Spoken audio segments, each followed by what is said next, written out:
안녕하세요. 오늘도 사연살롱을 찾아주셔서 감사합니다. 누군가 그러더라고요. 아무도 안 볼 때 쓰레기통에 처박아 버리고 싶은 게 가족이라고. 솔직히 제 심정이 딱 그래요. 저에겐 버리고 싶은 가족이 있거든요. 허구한 날 사고만 치는 오빠와 그걸 장남이라고 감싸고 도는 아빠. 저는 이 두 사람 때문에 불행한 인생을 살아야 했어요. 그 이야기를 하려고 사연을 보내게 되었죠. 제 어린 시절은 그리 행복하지 않았어요. 아빠는 늘 오빠와 저를 차별하셨거든요. 얼마나 정도가 심했는지 주위에선 아빠를 제 새아빠로 오해할 정도였어요. 저도 한때는 그렇게 믿기도 했고요. 우리 남매의 이름만 봐도 저희 아빠가 어떤 사고방식을 가진 분인지 알 수 있는데요. 오빠한테는 벼슬에 오르라는 뜻으로 승경이라는 이름을 붙여주시곤 저에겐 효도하라는 의미로 효자를 넣어 이름을 지어주셨어요. 그래서일까요? 저에겐 해준 것도 없으면서 늘 효도를 바라기만 하시죠. 오빠는 장남이라는 이유로 늘 아빠의 사랑을 독차지했어요. 반면에 저는 아무리 노력해도 그 사랑의 반의 반도 얻을 수 없었죠. 10손가락 깨물어 안 아픈 손가락이 없다지만 아빠에게 아픈 손가락은 오로지 오빠뿐이었어요. 아빠는 오빠가 뭔가에 약간만 소질을 보여도 그게 뭐든 다 시켜주셨어요. 학원비가 아무리 비싸도요. 남들만큼 못해도 격려해 주셨고 툭 하면 사고를 치는데도 남자가 그럴 수 있다며 넓은 아량으로 보다듬어 주셨죠. 그에 반해 저는 어릴 때부터 예체능의 소질을 보였지만 지지배한테 투자해서 뭐하냐고 학원조차 보내주지 않았어요. 그래서 저는 모든 걸 독학으로 해야 했죠. 피아노도 인터넷 동영상을 보며 열심히 연습해 학교에서 반주까지 맡게 됐고 그림도 학교 특활반에서 배운 실력으로 미술대회에 나가 상을 휩쓸었어요. 하지만 아빠는 잘했다는 말 한마디도 안 하셨어요. 오히려 오빠가 기죽을까봐 걱정하셨죠. 그러던 어느 날 엄마가 교통사고로 갑작스럽게 세상을 떠나셨어요. 이후로 아빠의 차별은 더욱 심해졌고요. 제가 옷 좀 사달라고 하면 교복 입는데 무슨 옷이냐고 타박을 하셨고 용돈 좀 달라고 하면 지지배가 돈 쓸 데가 어딨냐며 들은 척도 안 하셨죠. 그러면서도 오빠한테는 옷이며 가방, 신발까지 모두 브랜드 제품으로 사주셨어요. 덕분에 오빠는 부잣집 아들이라는 오해를 받을 정도였죠. 이렇게 대놓고 차별하는 아빠 때문에 오빠는 점점 더 의기양양해졌어요. 그래서인지 오빠는 어느 순간부터 저를 식모 부리듯 하기 시작했어요. 넌 여자가 돼선 요리 솜씨가 그게 뭐냐? 그래서 어디 시집이나 가겠어? 엄마가 돌아가신 후부터 요리며 빨래며 다 제가 하게 되었는데 그런 제게 미안한 마음은 못 가질 망정 오빠라는 인간은 허구한 날 반찬 타령을 해댔어요. 찌개가 맵다, 국이 짜다, 나물은 싱겁다. 정말 콩쥐구박하는 팥쥐가 따로 없었죠. 그래서 참다 못해 가끔 대들기도 했어요. 그때마다 아빠는 오빠 편을 들었고요. 네 오빠는 너 시집가서 혹여 요리 못해 쫓겨날까 걱정해서 그런 거 아니냐. 정말 꿈보다 해몽이었죠. 그렇게 부자는 둘이 똘똘 뭉쳐서 모든 걸 제 탓으로 돌렸고 그럴수록 저는 정말 집에 들어가기 싫었어요. 아빠 눈에는 자신과 닮은 아들만 보이고 저는 안 보였으니까요. 아빠는 종종 당신의 어린 시절 사진을 꺼내 오빠와 사진을 비교하시며 자신과 똑같다고 자랑하곤 하셨어요. 무슨 우월한 유전자라도 되는 양 말이죠. 아주 아들 바보가 따로 없었어요. 어찌나 끔찍하게 아끼시는지 오빠한테는 무거운 짐도 절대 못 들게 하셨어요. 대신 여자인 저한테 들게 하셨죠. 하지만 학교에서는 정반대였어요. 당시 오빠랑 저는 같은 학교에 다니고 있었는데 학교에서 유명 인사였어요. 정반대의 의미로요.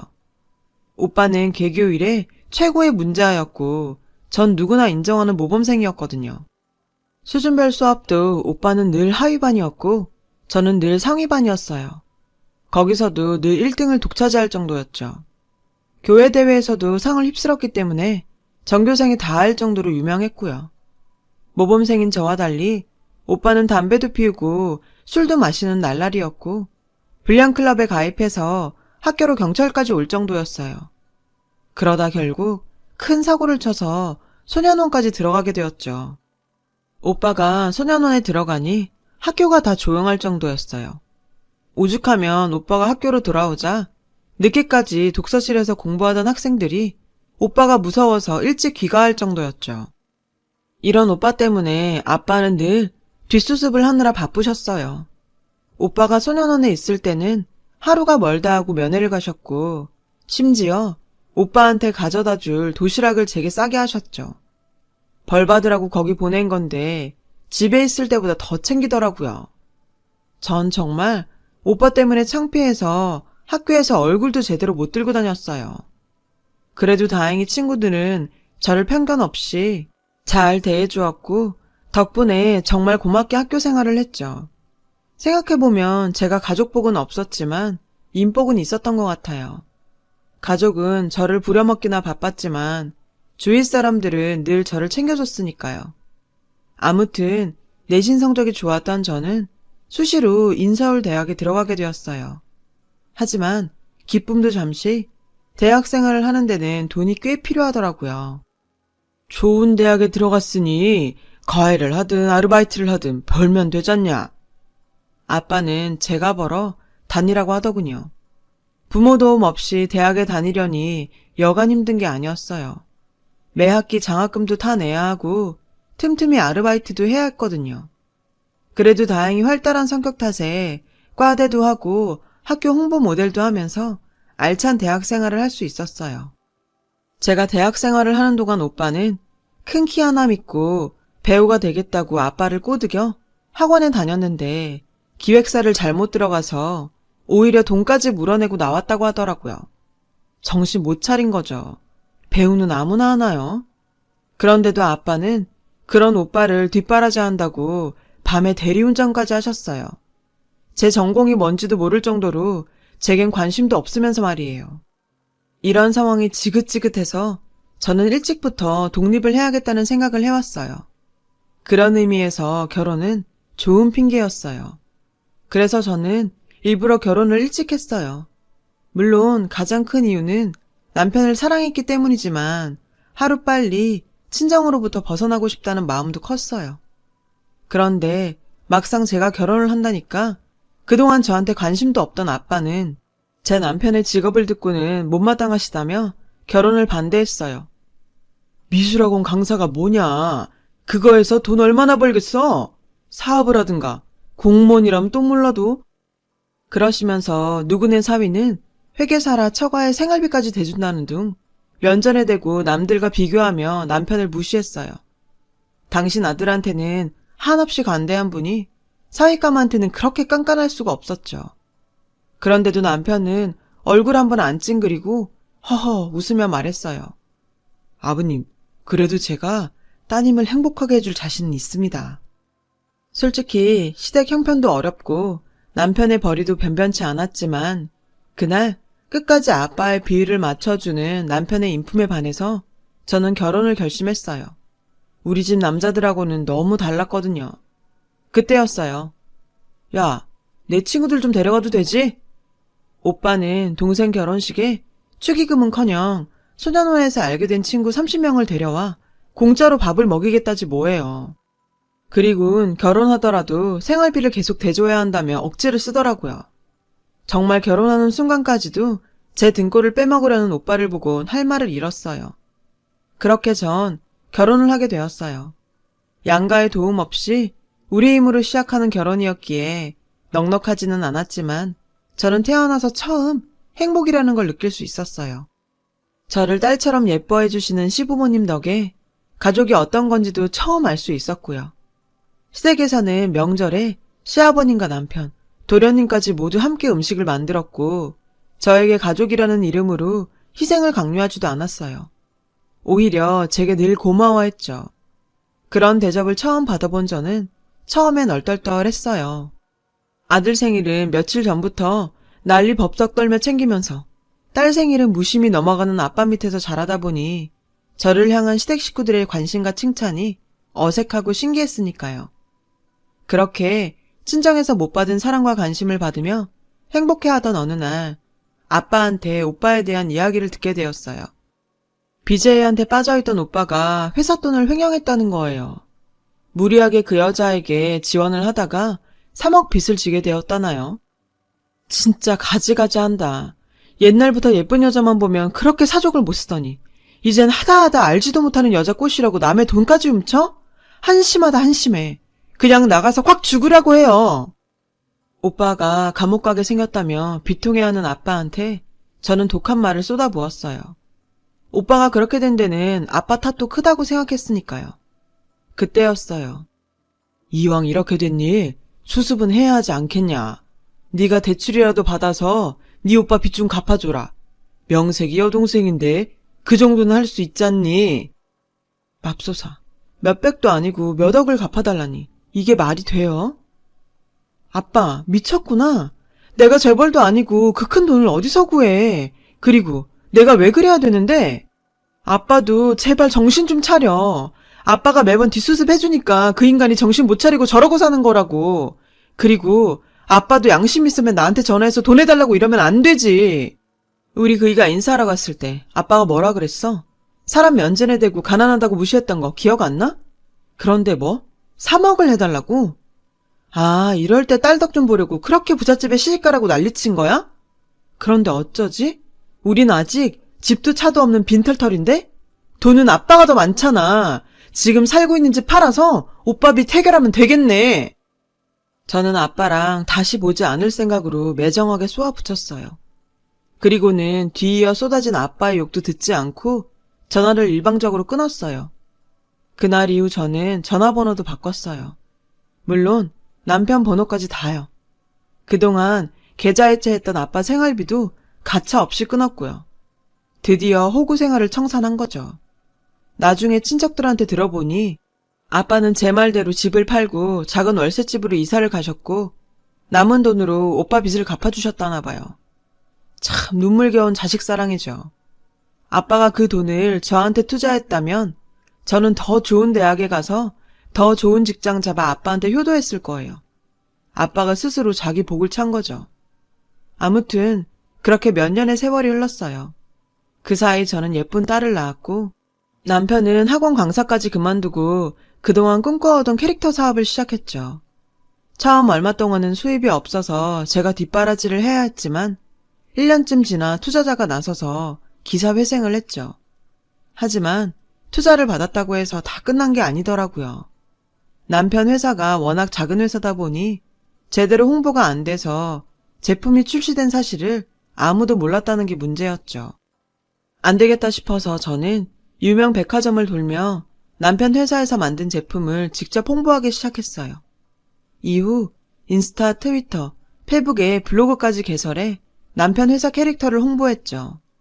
하지만 노력한 거에 비해 성과는 거의 미미하다시피 했어요. 그러다 결국 투자금까지 뱉어내야 하는 상황까지 이르게 됐죠. 그런데 사람이 죽으란 법은 없더라고요. 코엑스에서 하는 행사에 참여했다가 생각지도 못한 귀인을 만나게 된 거예요. 똑소리 나게 살림 잘하기로 소문난 유명 배우가 글쎄 남편 회사 제품을 싹쓸이하다시피 사갔지 뭐예요. 지인들 선물로 준다나요? 암튼 얼마 뒤 그분이 출연 중인 예능 프로그램에 그날 구입해간 저희 제품이 노출이 됐고 그 바람에 포털 사이트에 실시간 검색어에 오르내리면서 엄청난 반응을 얻게 된 거예요. 쏟아지는 주문 공세에 그야말로 하루아침에 대박을 치게 된 거죠. 그렇게 그 배우 덕에 저희 남편 회사 제품은 홈쇼핑까지 진출할 수 있었어요. 상황이 그렇게 되고 보니 뒤늦게 예전에 제가 올렸던 블로그며 인스타까지 덩달아 역주행을 하게 되었고 그 바람에 판매량은 더 늘어갔어요. 그렇게 호되게 돈벼락을 맞자 사는 맛이 나더라고요. 왼수 같은 아빠와 오빠가 찾아오기 전까지는요. 이사간 저희 집 주소를 어떻게 알았는지 불쑥 찾아왔더라고요. 하필 딸 앞이라서 돌려보내지도 못하고 집으로 들였죠. 그랬더니 들어오자마자 그동안 우리 사이에 아무 일도 없었다는 듯 제 딸을 보고 예쁘다는 둥, 용돈을 준다는 둥 호들갑을 떨더라고요. 저는 남편과 딸을 내보내고 얘기를 시작했어요. 우리 안 보고 살기로 한 거 아니었나? 무슨 바람이 불어서 날 찾아왔어? 전보다 주름이 깊고 헬쓱해진 아빠의 얼굴이 마음에 걸렸지만 그렇다고 순순히 받아줄 수는 없었어요. 제가 약한 모습을 보였다가는 또다시 호구로 잡힐 수도 있겠다는 불길한 예감이 들었거든요. 칼바람처럼 차가운 제 태도에 두 부자는 당황한 기색이었죠. 부자는 서로 눈빛을 주고받더니 갑자기 제 앞에 무릎을 꿇더군요. 내가 다 잘못했다. 나 혼자 애 둘을 키우려니 정신이 없어서 딸내미한테 신경도 못 썼구나. 이 못난 애비를 용서해라. 저는 예상치 못한 전개에 당황했어요. 아빠한테 무슨 짓이냐며 일어나시라고 했죠. 그랬더니 제가 용서했다고 착각을 했는지 오빠는 기다렸다는 듯 찾아온 용건을 털어놓았어요. 소식 들었어. 돈 좀 벌었다며? 그 좋은 소식을 가족끼리 나눠야지. 왜 연락도 안 했냐, 가족끼리. 다들 네 소식 듣고 부러워하더라. 오빠 표정을 보니 날 찾아온 이유가 뻔히 보이더라고요. 그럼 그렇지. 돈 냄새 맡고 여기까지 온 거구나. 시간 끌지 말고 본론부터 말해. 여기까지 온 이유가 뭐야? 설마 또 사고치고 나한테 수습해달라는 건 아니겠지? 저는 아무 생각 없이 툭 던진 말인데 제 말이 끝나자 두 부자는 도둑질하다 걸린 사람들처럼 놀라더라고요. 순간 오빠가 인상을 팍 썼어요. 아빠는 오빠 눈치를 보다가 얼른 나섰죠. 이놈이 그래도 지가 장남이라고 집안 살려보겠다고 아등바등 하다가 그만 일이 커졌지 뭐냐. 차마 말을 잇지 못하는 아빠를 보며 저는 기가 막혔어요. 왜? 이번에도 BJ한테 별풍선 쐈어? 아님 카지노에서 돈을 잃었나? 저는 화를 참으며 비아냥거렸어요. 그랬더니 꼴에 오빠라고 제 말투가 참기 힘들었는지 자리를 박차고 나가버리더라고요. 아빠는 그래도 끝까지 남아서 저한테 두 손 싹싹 빌며 사정을 했죠. 집 다시 찾아주겠다고 주식에 손을 댔다가 사채까지 썼지 뭐냐. 이달까지 6억 못 갚으면 네 오빠는 죽은 목숨이다. 아빠는 마치 곡을 하듯 바닥을 치며 우셨어요. 집이고 차고 다 팔고 가진 것도 없는데 일을 어쩌냐. 저 자식 저러다 스스로 목숨이라도 끊는 건 아닌지 모르겠다. 어젯밤에는 꿈에 내 엄마가 찾아와선 네 오빠 걱정에 울기만 하더라. 이제는 돌아가신 엄마까지 팔아 어떻게든 동정심을 끌어내려고 난리더군요. 하지만 저는 눈 하나 깜빡 않고 말했죠. 아빠, 이젠 하다하다 죽은 아내까지 팔아? 아빤 하나도 안 변했네. 여기까지 찾아올 시간이 있었으면 덜 떨어진 아들 교육이나 시키지 그랬어. 부모 집 사주겠다는 놈이 열심히 일해서 돈 벌 생각은 않고 주식에 손을 대? 그게 제정신 박힌 놈이냐고. 그런 놈을 또 도와달라고? 싫어. 돈이 썩어 나가도 그런 짓은 절대 안 해. 아빠가 뭔가 착각하는 모양인데 오빠 저렇게 된 거 아빠 잘못이 제일 커. 아빠가 지금껏 오빠를 망가뜨렸다고. 한 번만 더 오면 경찰에 신고할 테니까 당장 저 인간 데리고 내 집에서 나가. 저는 발악하며 소리쳤어요. 제 말에 아빠는 노여운 눈빛으로 저를 쏘아부셨어요. 잘 생각해봐라. 그 돈 죽을 때 싸가지고 갈 것도 아닌데 혈육이 죽게 생겼다는데도 네가 모른 척한다면 나중에 얼마나 죄책감이 들겠니? 다 지를 위해서 이러는 것도 모르고 괘씸한 것. 고양이 쥐 생각해주고 있네. 어떻게 아빠가 내 앞에서 죄책감이란 소리를 해? 아빠는 양심도 없어? 아빠가 효도하라고 나한테 지어준 그 그지 같은 이름 나 싹 바꿨어. 그러니까 나한테 효도 바라지 마. 그깟 6억? 나한테 큰 돈도 아니야. 근데 나 절대 안 해줄 거야. 왜냐고? 난 더 이상 당신들 호구가 아니거든. 아빠도 정신 차리고 오빠랑 인연 끊어. 이게 딸로서 해주는 마지막 충고야. 저는 놀라서 입을 딱 벌리고 있는 아빠를 마치 팔이 내쫓듯 밖으로 내몰고 현관문을 잠궜어요. 얼마 뒤 들려온 소문에 의하면 오빠는 이후로도 아빠 인감을 위조해서 카드 대출 사기를 벌이다 교도소에 들어갔고 아빠는 막노동을 하며 하루 벌어 하루를 살고 있다고 하더군요. 친척들은 저보고 아빠 좀 도와주라고들 하는데 저는 절대 그러지 않을 거예요. 가족이라는 이름으로 평생 내 인생을 망가뜨린 그들에게 저는 외면이라는 벌을 내릴 생각이에요. 세상에서 가장 가까운 가족에게 벌어지는 느낌이 어떤 건지 똑똑히 느낄 수 있도록 말이죠. 적어도 인간이라면 자신이 지은 죄에 대한 벌은 온전히 받아야 한다고 생각하니까요. 지금 옆에 있는 가족들에게 의무와 희생을 강요하지 마시고 서로 소중히 생각하시는 행복한 삶 되셨으면 좋겠습니다. 저도 지금의 제 가족 소중히 여기겠습니다. 지금까지 제 이야기를 들어주셔서 고맙습니다. 여러분, 사연 댓글에 응원과 현명한 조언 부탁드려요. 좋아요와 구독은 저에게 큰 힘이 됩니다. 오늘도 좋은 일 가득하세요.